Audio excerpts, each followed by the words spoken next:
সেদিন সকালবেলাও আমি জানি নে যে রাত্রে আমারে হঠাৎ কইরে ঢাকার উদ্দেশ্যে রওনা হতে হবে। আর কেন হঠাৎ কইরে ঢাকা গেলাম সেটা তো অবশ্যই আপনাদের সাথে শেয়ার করব। সকাল, সকাল আব্বু সেটেতে অনেকগুলো মাছ নিয়ে চিংড়ি মাছ। আর এই চিংড়ি মাছটার নাম হচ্ছে ভেনামি। আসলে চিংড়ি মাছের যে এত প্রজাতি হয় তা আমি শ্বশুরবাড়ি না আসলে জানতাম না। কারণ আমার বাড়ি থাকতে আমি চিংড়ি বলতে বুঝতাম বড় চিংড়ি আর ছোট চিংড়ি। কিন্তু এখন জানি চিংড়ি মাছের অনেক প্রকারভেদ যেহেতু আমাদের চিংড়ি মাছের ঘের আছে। তো বাগদা, হৈন্যে, গলদা তারপরে এই যে নতুন একটা চিংড়ি এটা হচ্ছে ভেনামি। এটার কোনো নাম নেই এইজন্য এটার নাম রেখে ভেনামি। তো চিংড়ি মাছের এই মাথাগুলো বেশ সরু মানে গায়ের দিক দিয়ে গোশ আছে ভালোই।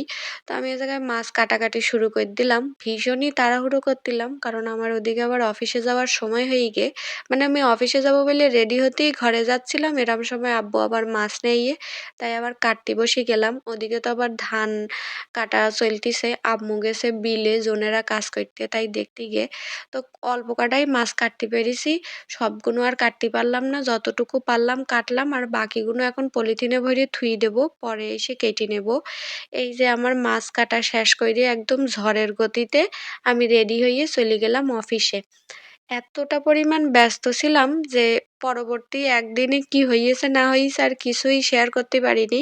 মানে অফিসে গিয়ে আমাদের হঠাৎ সিদ্ধান্ত হইলো উপজেলাতে অন্তত ৭-৮ জন আমাদের ঢাকায় যাইতে হবে। আমাদের ডিজি অফিসে আমরা আন্দোলন করতেছি গ্রেড বাড়ানোর জন্য ৬ দফা দাবি। মানে ৬ টা দাবি আছে আমাদের।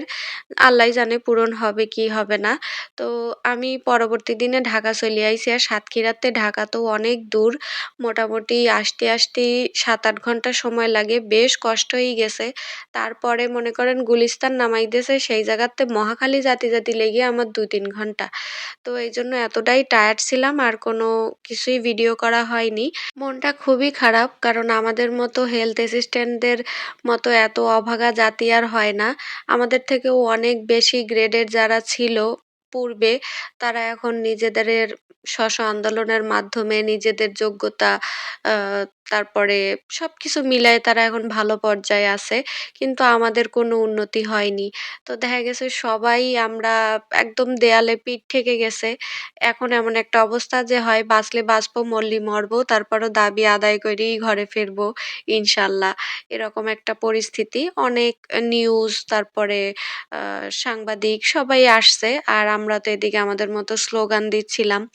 তো যাই হোক আজকে এখানেই বিদায় নিচ্ছি। ইনশাল্লাহ আপনাদের সাথে আমার দেখা হয়ে যাবে নেক্সট ভিডিওতে। আর সবাই ভালো থাকবেন, দোয়া করবেন যেন আমাদের এই দাবিটা আদায় হয়ে যায়। তো আল্লাহ হাফেজ।